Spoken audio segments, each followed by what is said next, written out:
Hey guys, welcome to another episode of the East Coast Rams podcast. I am your co-host here, Ashton. Well, my awesome co-host Zach.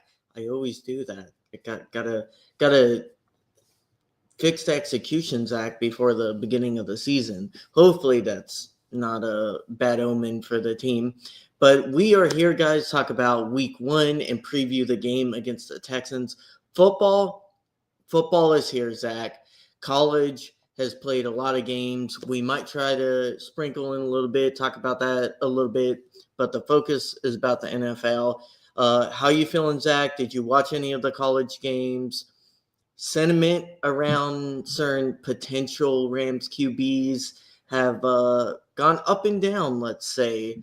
Certain Yeah, QBs that people wanted didn't look as good, and certain QBs people more one of the co-hosts on this channel did pretty good. Did you watch any college football? I did watch the Ohio State game. I will say that's probably Okay. the only one that I watched all of it for. I was interested, obviously, to see how Texas was going to do, and especially with Archie Manning. Um, it was not a good, real debut of him for this season. Um, Hopefully, he can bounce back from it, and we can see what his potential can be. Yeah, I mean, just to touch on that real quickly, like this is only a small like preview, and it doesn't mean Archie Manning is going to be bad at all. Like we got to see for the rest of the season what he has in that Texas team and what's around him and like how he kind of goes through it. But I will say, there's a reason why I said don't instantly look at this guy because of his name and say, oh, he's a first overall pick, let alone a first round QB, let alone a early, like day one or day two level QB. Uh, it just didn't make sense to me when we hadn't seen him play like meaningful games. And that means the same thing with like calling him bad. It doesn't mean he's bad, it just means we don't know. And what we do know is he didn't play great, and we'll see how he does for the rest of the season. But, my Gamecocks started off 1-0, a little slow in the first half against Virginia Tech, a little slow. But my boy got it working in the second half, and we ended up winning pretty solidly. I think the Gamecocks are going to be pretty good this year. Pretty good. Sweet. Yeah. Sweet. College is not my forte. I leave the college football and the stats to you. I Occasionally, I'll mean, watch an Ohio State game from here or there yeah. when I'm visiting family. But Yeah, me and my brother-in-law, especially my brother-in-law went to USC, so he's a Gamecock through and through. So he loves watching and talking Gamecock. So and I think me, Zach. I'm not gonna just come on here and blindly say like a Gamecock is good or like should be a Ram. Like I try to be honest and very like fair to the Gamecocks, and I I really think the QB they got is the best QB they have had since I've started watching. Um, Not a high bar, but they had Spencer Rattler, and he's starting for the Saints now. So we'll see how that goes. You want to pivot to the Texans, or you want to go over news? There's some news stuff. yeah, we could talk about the news. I mean, there's not a whole lot other than staff or McVay on the press conference today did say that both Alaric Jackson and Matthew Stafford are good to go. Mhm. Those were kind of obviously our two big worry points for the season, and ended up being good to go for the game. So that's very encouraging. Obviously, Stafford stuff is going to be week by week. Hopefully, the offensive line can keep him up and steady. The more times he is not hit, the better off we have throughout the rest of the season. Yeah, I think if you want to say two key pillars of this game going into it was will Stafford play, and we kind of got to good idea that he was, and he's gonna be at least good enough to be suited and playing in this game. And then Alaric Jackson starting, and him starting, I think, is a big deal, Zach.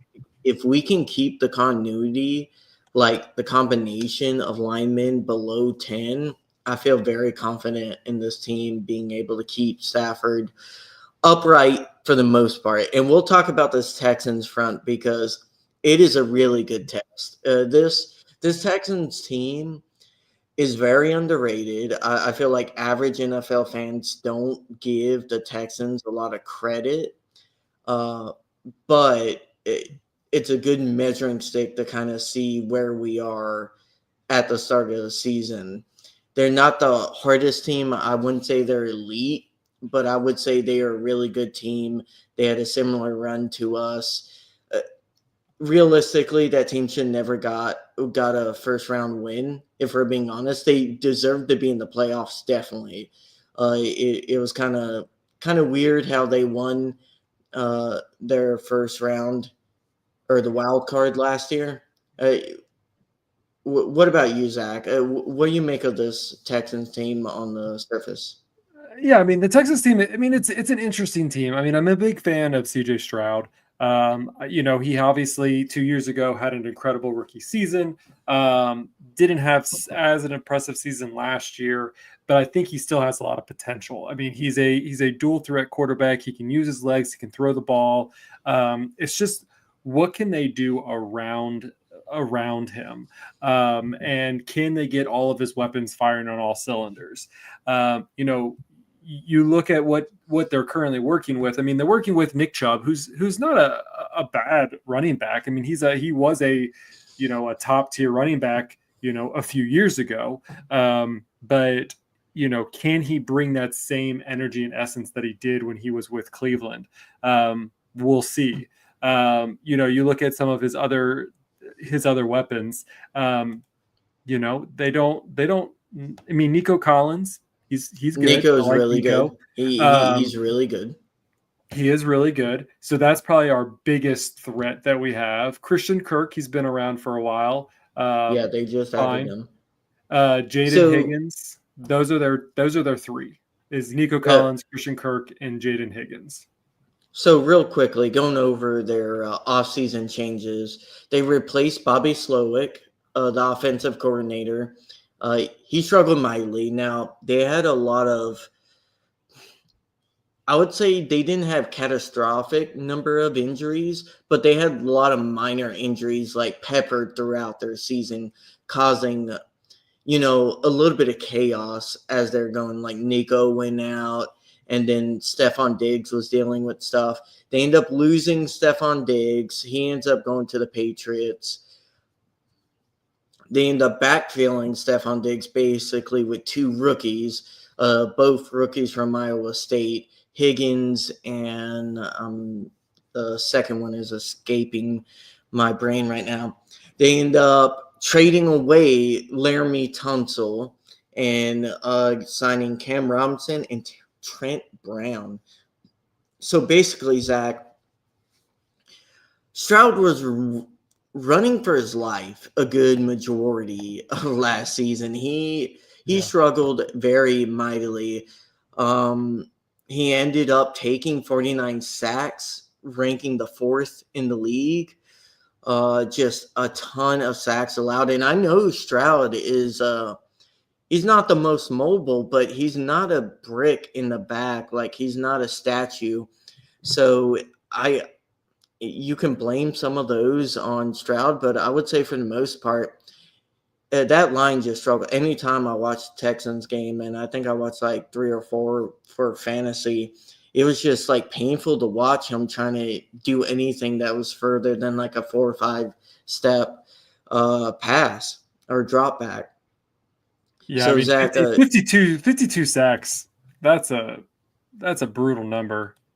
yeah, and that's why they lost in the divisional round to the Chiefs. Like he just could not complete a pass or complete a long pass at all.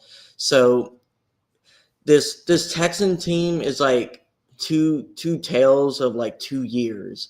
That defense has gone better. Last year it was borderline elite, if not elite. Really good defensive front. They only added to that. Do you remember, Zach? Did they add Danielle Hunter last year or the year before? I can't remember if it was this year or like a year ago. I'm not 100% sure on that one. They might have traded for him like midseason or something like that. But either way, this Texans team, Stroud, Nico, like they have something there. And Mixon has also been really elite. Now Mixon has been hurt. That O He's out, line, right? He's out yeah, yeah, for the first 4 he's weeks on at least. IR. Yeah. He's on IR. So losing Tunsil and replacing him with some, let's say, NFL average veterans, I don't think it's a great look because they didn't. I don't believe they made O-line a priority in the draft. I'll double check that. I think they more hit skill position groups and further address the defense. Yeah, I mean they did get with their second round pick. Their second pick was an offensive tackle. So they in Arisary. Okay. So they did pick him up. I was trying to see if he is. So he is their left tackle. So their left tackle is a rookie who they picked up in the second round with their second pick. Ooh, a rookie going against Verse. Good luck. Verse literally made a few senior NFL tackles and guards like retire. But, I don't understand the direction that the Texans took just with the fact that you have this really good QB. He's been blossoming the last 2 years, and you don't invest even more heavily in the O-line, right? You really have to throw the bank at some of these tackle free agents in like a guard or two because their center play was atrocious, right? Right. The only one that was really good was Tunsil on that line. Yeah, I mean, you look at their draft picks, and 1, 2, 3 were offensive picks, 2 wide receivers, and then offensive tackle. Then they picked up a cornerback, and then they went back they got a running back with Woody Marks out of USC. Yeah. So they really, I think, were trying to go offense because that's what they really needed to figure out. They wanted to give Stroud more weapons. They wanted to be able to protect him more. That's why they picked up an offensive tackle. I don't know exactly what other picks that they had in this offseason, but again, like getting Stroud moving, getting him up pace, that's going to be the problem that we're going to face is, we tend to face this. You looked at all last season, is can Jaron Verse control his speed? Because a lot of times he was going so fast that he was blowing past, the Kyler Murrays, especially in the first half of the season. And so if we can contain the quarterback, even a mobile quarterback, they start to panic a little bit. And so if you can get that panic mode and be able to contain that, I think our defense can really swallow up someone like CJ Stroud. If he getting hit 52 times last year is going to keep, be in the back of your mind going into this season. Yeah, I really feel like he's very similar to like prime Russell Wilson, where like prime Russell Wilson isn't like Kyler Murray or Lamar Jackson, but he can run. If you give him a hole, he'll get 15, 20-yard chunks if you don't at least attempt to like stop him from using his legs. So Stroud, he's deadly accurate, short and medium range. I feel like he was underrated, especially his rookie year with his deep palms. Now, like, again, I just kind of disagree with their front office assessment. Like, I know the injuries caught up to him, but like he had weapons. Like they got Diggs, they had Tank Dell. Like I still think Tank Dell isn't a bad player.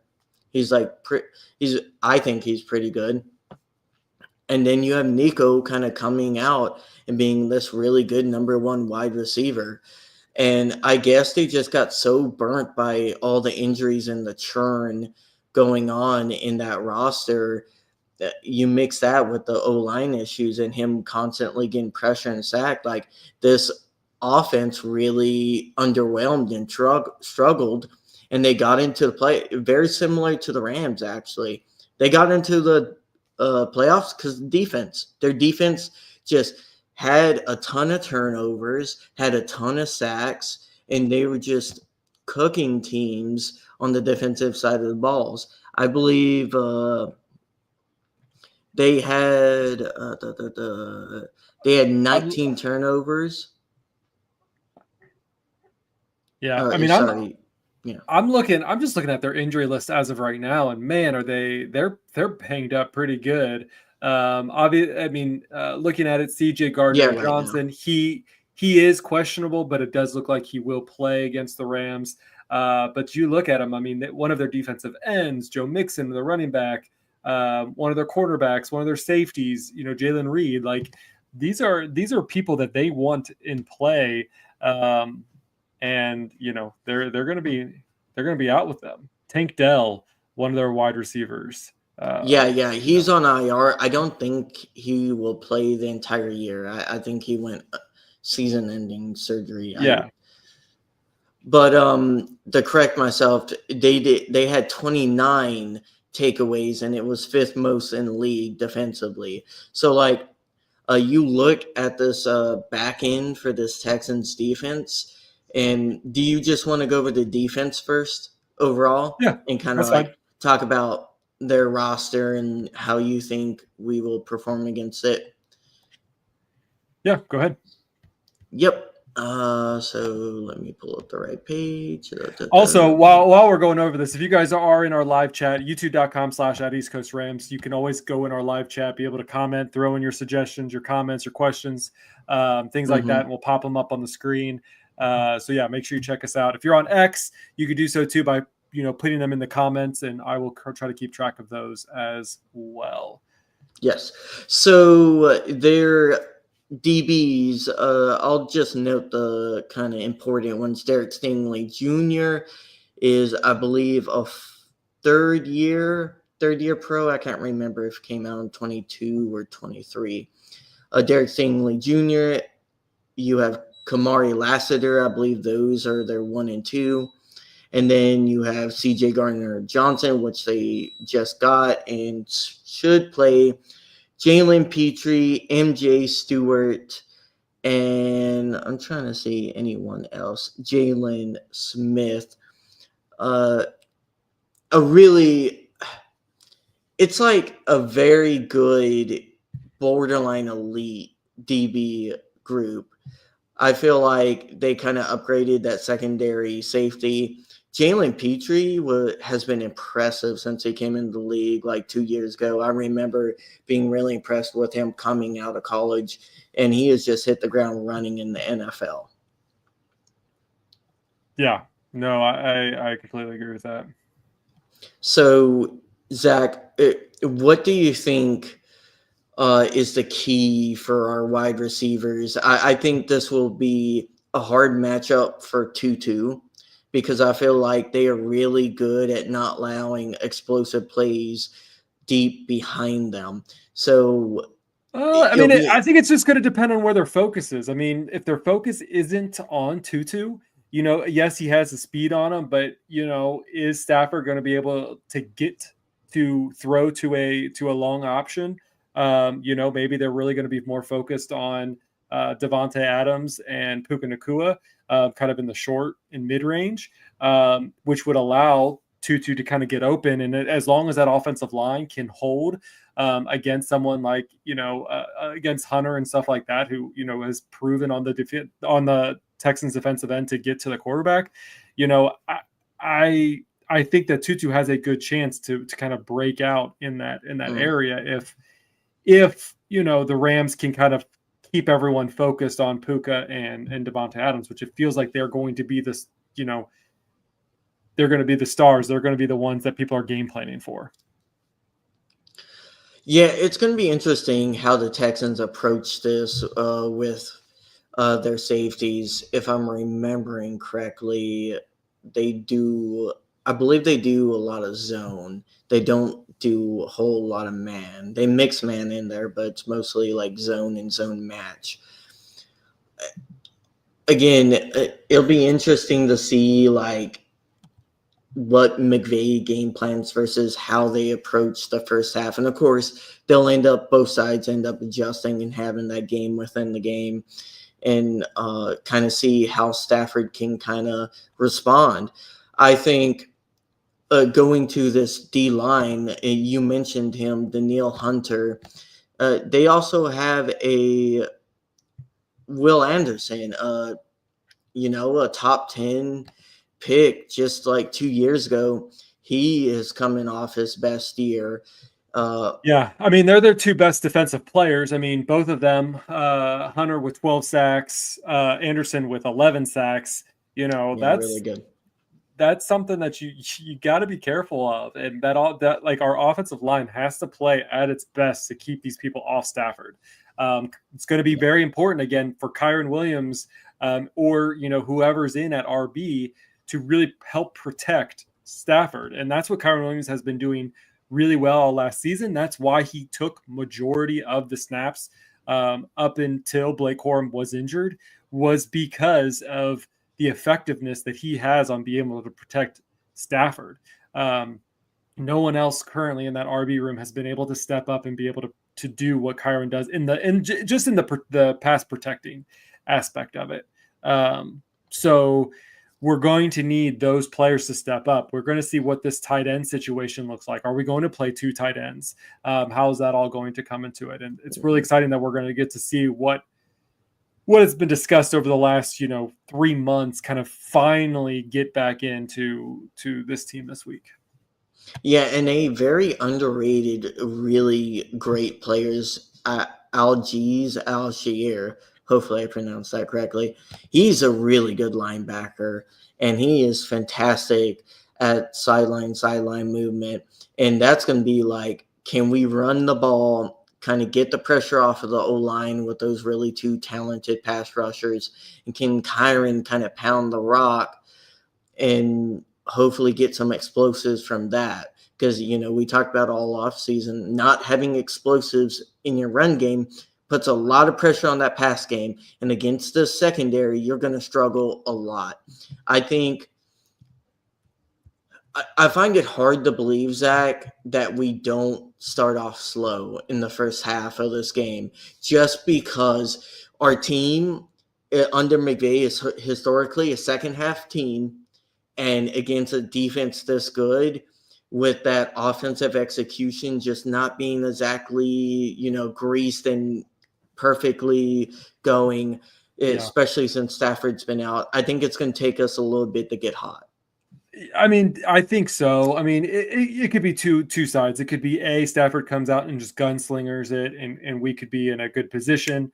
But you have to look at it as who are the head coaches right now. And as Sean McVay, obviously, our very offensive-minded coach. Then you look at DeMeco Ryans, who is a very defensive-minded coach. And so when you usually have the battle between offense and defensive-minded head coaches, you tend to see that kind of slow start for both sides. The defenses are going to play big. And so I think it's going to come down to whose defense is going to be better. And time will tell how that looks. I think the Rams do have the edge, and they do by all the betting defense, books too. Or overall? I think we have a better offense. I meant overall, I think that our defense is a tick above the defense of the Texans. Yeah, now let's kind of go and talk about this O-line of the Texans. So we have their left tackle as Ursery. Again, apologies for mispronunciation. Left tackle for Lakin Tomlinson. Center Jake Andrews, right guard Ed Ingram, and right tackle Titus Howard. Yeah. Man, Zach, that's a rough list. Has any of them even been to the Pro Bowl? Or like, hey, I guess it doesn't mean you're bad if you haven't gone to the Pro Bowl, but like, none of those guys outside of like, let's assume the rookie is like 80-90% as good as the tackle they just lost. Like, I even think if they still had kept that tackle, they would have struggled against Verse, because Verse in every joint practice we have been in has been a problem and just been mauling these all pro, these Pro Bowl tackles. So does anyone on that list kind of sound out to you as like being an No, I issue? mean, so I'm kind of going through their defense a little bit, and so currently they're going to have two people, at least two of them. Obviously, Ursary was their draft pick. Their right guard and Ingram they picked up from the Vikings this offseason. So it's going to be, he's only a third year. He was drafted in 2022, I guess 4 year. He was Okay. drafted in 2022 by Minnesota. Let's see. I'm just going to quickly go through here. Their center is also first year playing for this team, so it looks like this offensive line is very new. Jake Andrews was the center. Is the center played with New England for a season and was New in England last 2023. year? Yes, Ooh, he was in that 2023, 2024. I don't know if he started for them, but he was drafted in 2023 by New England. Sorry, I'm just going through all these guys' history. Titus Howard is the veteran at right tackle. Hey, Famous, thank you for watching. Appreciate the comment. Guys, comment down below like what you think will happen, who you think will go off, who you think won't. But to kind of like respond to that, Famous, you got to be worried about a line where you have a lot of first starts. Four first starts. Four offensive linemen are new to the Texans. Four are new to the Texans, and do you know how many career starts they have? Let's say it's three. If you have just three of the four being like first career starts in the NFL against this D line, I don't know if Famous, like, you know anything about the Rams D line, but there's a reason they almost broke the sack record of the postseason in only 2 games, and they're better this year by a good stretch. Jared Verse is going to introduce himself as a defensive player of the year candidate this game. It doesn't mean we'll win. Like, I'm not going to just sit here and say we'll dominate, but I will say both D lines are good. The Rams D line depth is probably the best in the NFL. Each D line person we have on our roster could potentially beat double teams pretty easily. Yeah, and I think this is going to go with Blue Believer 10, two really great D lines, rough offensive lines. So again, not knowing much about the Texans O line, especially since it seems like this is it's unknown. I think ours is known. We have depth. We have cohesivity. It's not elite. I wouldn't say we're a top 5, top 10 offensive line, but I think that this is a solid offensive line for the Rams that can keep Matthew Stafford protected for the time that he needs. Yeah. If we were missing, Alaric Jackson, or somebody like that, if his blood clots was enabling him to sit out, we might start be talking. But when we have a consistency in our offensive line and an offensive line that Sean McVay likes, I think that's where our money's going to be at.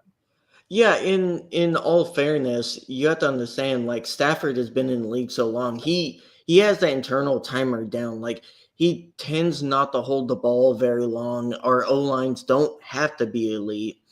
And for the most part, when we stay healthy, ever since we've gotten Stafford, we've been able to dice up defenses for the most part. Like last year, the last 2 years, we've had our issues on the O line haven't been the personnel we've had. It's been keeping the personnel on the field.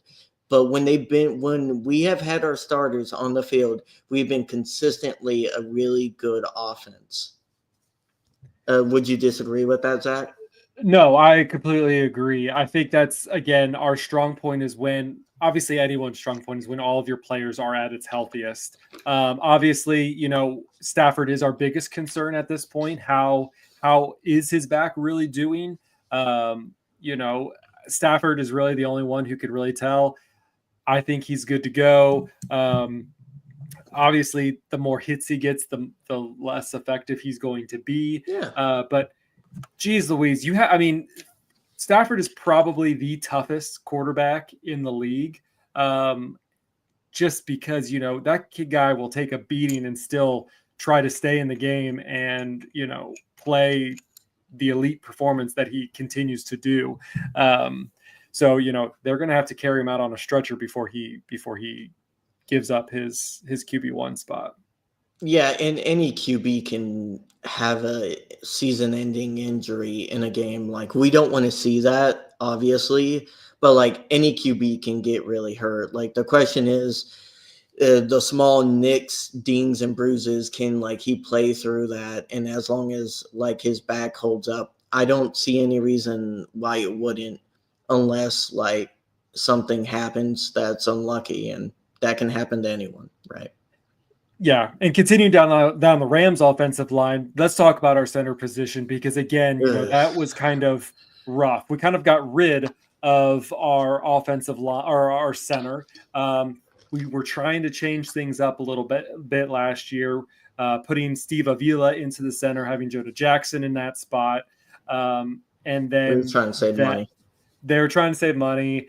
It didn't work. They had to injuries hit us really hard. So then they had to shuffle it around. We brought in Limmer, who I actually think did an admirable job throughout the entire season, coming in and filling that spot and playing pretty well up until the last couple games. And in that Eagles game was kind of a little bit of a letdown, but he did admirable. And so obviously bringing Shelton back brings the most familiarity to this offensive line. Because again, outside of Stafford, the Rams center is their other signal caller. So, especially in the run game. And so really, having someone who's able to communicate with that whole offensive line and then being able to train Limmer for the future. I don't think the Rams are going to get rid of Limmer unless something catastrophic happens. I think that Limmer is going to be the backup, learn as much as he can from Shelton, and then be able to pass that torch back to him,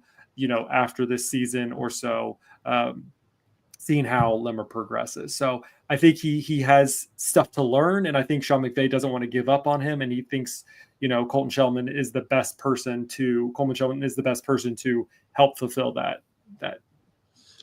I mean, we can be honest, his play was really good. Like if you're talking about between the tackles, executing like whatever play is being called, I think the thing that killed him was he could not signal call at all. Like he was really, I believe at times they said some of the guards had to do the signal calling, which is very unusual for a offensive line, at least in the Rams system. So that's something where I think Shelton is a worse like between the tackles player if you're talking about like just pass protection, and I would say he's probably equal the Limmer in run protection, but overall I think Limmer's the better player. He just hasn't been able to put it together, the mental side of being the O-line and all the positions and the signal calling and the ID of the blocks and stuff like that. And but you could kind of tell Stafford was getting annoyed with it too, having to like do certain adjustments by himself. And that's a lot of pressure put on a quarterback that old with all the things that are going on in the game at the same time. But I agree with you, Cheeky. Like Limmer is the future. He just has to grow in that part. and no one should have expected that from what, a 6th-round rookie, Zach, right? Yeah. Like, Limmer played great for where he was drafted and what the situation he got thrown into, because we can say injury bug hit the center position, Zach, but they didn't know what they were doing with the center position before that, moving Jonah Jackson in and out and Avila in and out. The O-line position was kind of like they did not have that figured out or what they want to do all the way up to, well, like week 6, week 7, if we're being honest. And that was the issue. And you saw that. Yeah. We lost most of those games because of the O-line issues. Yep. And that, I mean, again, that's happened to us, 2 years prior to that in 2022. It's our offensive line. We have talent in the quarterback, we have talent in the receivers, we have even talent in our running back. But making sure we have a cohesive offensive line that can block and protect is super important. And we're having someone, having Alaric Jackson, having Steve Avila, having Colton Shelton, Kevin Dotson, Rob Havenstein. Like, it is a good, really good core team that I think that we can do something with. Yeah, Kyron and Adams will be a big problem for Texans defense, especially if they can't rush the passer at a very quick rate. I think Adams going to destroy. My question to you, Zach, is who do you think is going to be taking a lot of the medium to like short, intermediate work in the passing game? Do you think that's going to be Puka, or do you think that's going to be Adams? I don't know. Obviously, I think everyone's going to focus more on Puka. He's the young stud. He's going to be the one who has the more, I'm not going to say athleticism, because I think Davante Adams has a lot of athleticism too. But again, he's the young buck, the more energetic, the more, can do crazy things because he's in his prime right now. But I think Davante Adams, I think people are going to underestimate him. And I think he's just going to be able to finally be free to explore and to just be able to collaborate with McVay and be able to, do some of the scheming that I think he's been wanting to do for so long. When he was partnered up with Aaron Rodgers, because I think him and Aaron Rodgers, they did like to play with each other. But yeah. I think having someone like Sean McVay and having someone like Stafford now is really going to explode what he is capable of, even in his, later end of his NFL career. Yeah, I imagine everything I've seen from camp, I've seen a lot of deep throws to Adams. So I do think they're kind of like going to deploy Adams more in the deep areas and Puka a little bit everywhere. It could also like depend on like who are they doubling, who are they focusing on, and then like will our tight ends, will Higbee, and hopefully we can see a little bit of Fergie action out there, Zach. I think that could also be key. Texans have a good linebacker core, so it would be useful if we can kind of take advantage, especially if they're trying to shoot the run and stuff like that with some short passing to the tight end. Yeah. Will we see some 12 personnel going into this? That too. Are they going to do it now? Or are they going to wait to, trick it up when they feel like they need to? It'll be interesting to see how the Rams and this offensive system plays out. They want to do new things, and now they have Higbee, they have Ferguson. What can they do with that tight end room to really make it explosive? Because again, McVay wants to get back to being explosive again. He doesn't like being stagnant, and he is going to try. And we saw him try. He tried many different things last season to get things to be explosive. It just wasn't really working out well in a lot of areas. We didn't have the personnel. I mean, obviously, Puka was injured for part of it. Cooper Kupp was injured for part of it. We didn't have consistency. And, again, going into week 1, this is the first time in many years that we have consistency outside of Stafford's kind of back injury, thing that's going on. We have a healthy going into the season start. Yeah, and the key now is not only consistency but execution. And can they put together a good?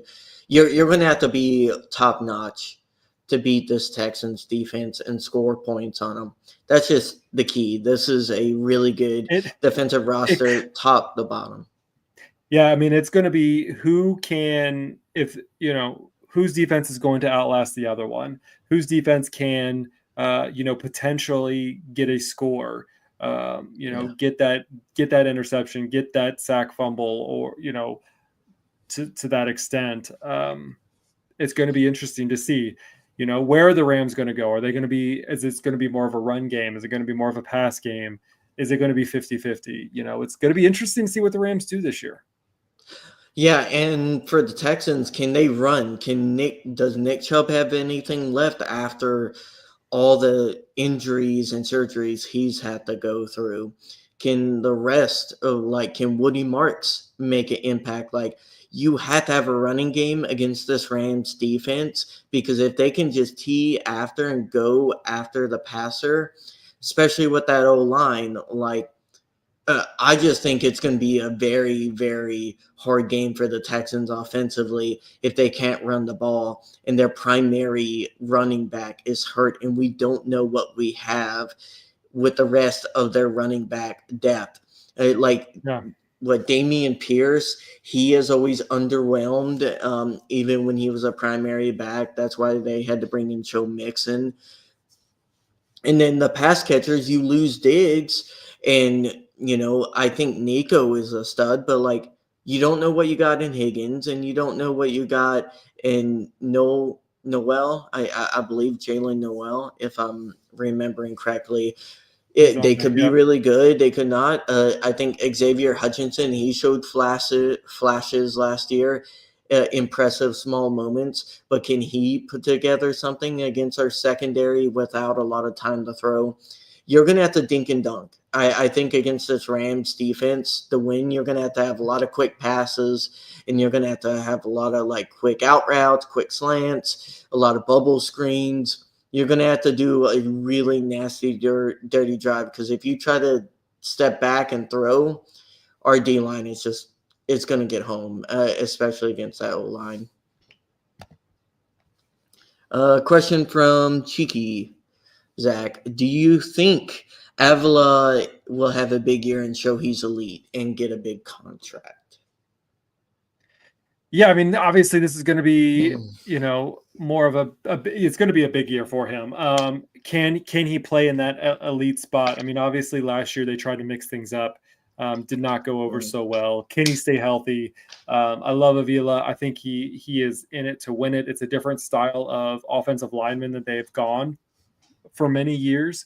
And we just, you like his personality, you like his energy, his focus. We'll see how it goes. I do think again, it all comes down to the money.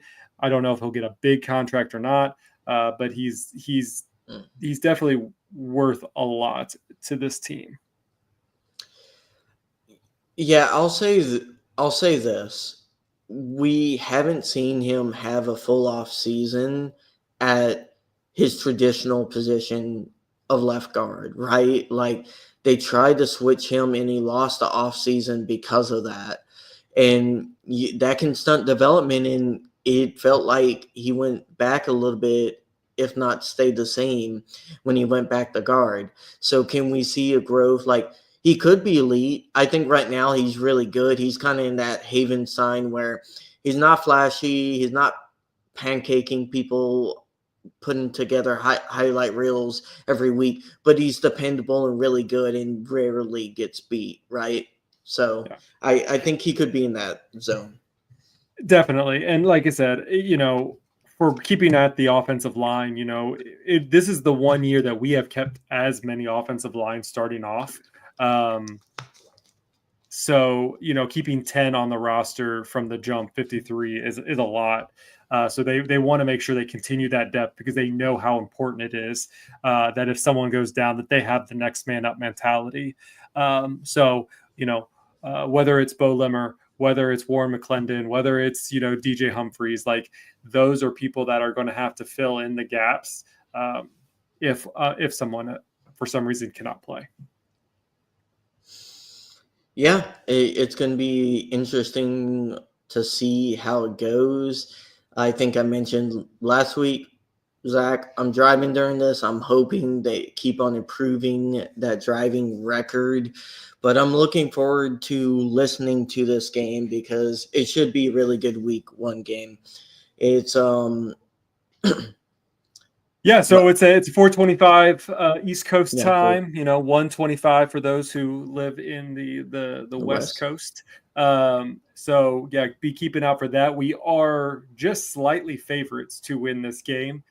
Basically a half a point if you take into account the home field advantage -3. So it's they have us paired, and I think they have it paired mostly because I think they think it's going to be a defensive battle, and which offense can just be slightly better than their opposing defense. So when you think of that, I would say the Rams, trying to play it fair for those who are also Texans fans. I do think that's about right. I think it's about, maybe, between that half point to a point favorites for the Rams, just because they are coming to this really healthy. We know what you have in Matthew Stafford. You know what you have in Puka Nacua. You know what you have really in Devontae Adams and Kyron Williams and things like that. It's can the Texans put what they have together with that new offensive line, with the new weapons that they give to CJ Stroud? Can they take that to the next step? Yeah, it'll be interesting to see how the Texans put it all together. I think this game comes down to a game-winning drive by one of the two quarterbacks, and it'll be interesting to see if they both have done a good amount of game-winning drives. Stafford a little bit more than Stroud, but Stroud just has a few more years on him. Yeah, a few more years. Stroud's a really good QB. I think he's going to be in this league for a really long time, and he has a lot of promise. Texans just have to put it together around him, and we'll see if they have done that this year. And this will be a good test for that Texans team. If they can come out and smash us like this roster, I would say they're pretty set, but we'll see. We'll see on Sunday. Yep. So, yeah, it's going to be a fun game. Rams are back. Football's back. Life is good. It's going to be great. Next week, we'll go back to our normal weekly. We will talk about the game and then give you the preview of the following game, which I will be at the following game. So I cannot wait to see everybody who goes to Tennessee for that game. Yeah, but that will come more next week. Ashton, anything else you want to do before we wrap this up? No, man. Football's back, guys. I'm so excited. Finishing up on my fantasy drafts, and I'm looking forward to a really good Rams football season. I missed it so much. Yeah, I miss football. It's, by the end of the season, you're kind of like, I could use a few weeks off. And then really we just needed like a month off, and then we could have had football again. Okay. So Cheeky, he did want to put out, which is the best rivalry jersey of the NFC. I will say that I think people are give the Cardinals a lot of crap, but I don't think the Cardinals look bad. I mean, obviously the Seahawks is kind of a mock of, or is like the exact same as the Ducks. So, whatever. I don't know. 49ers is kind of classic, I guess. Classic looking. The letters are weird. They've done it The numbers before. are weird.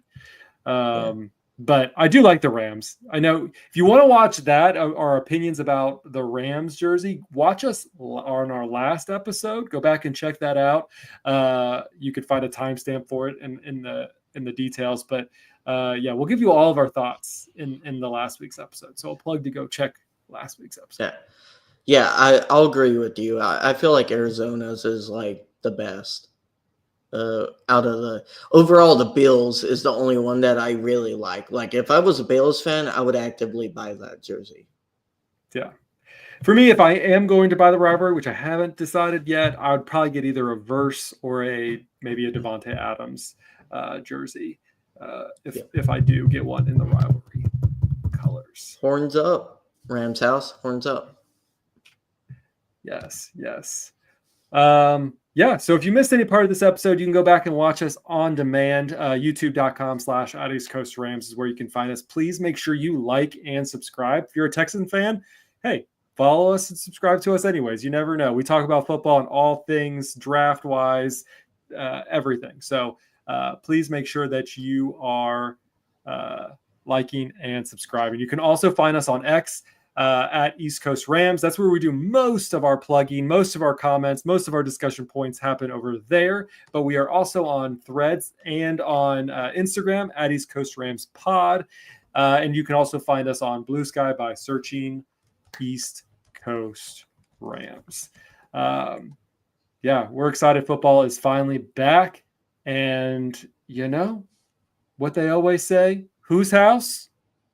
Rams house. See you guys next time.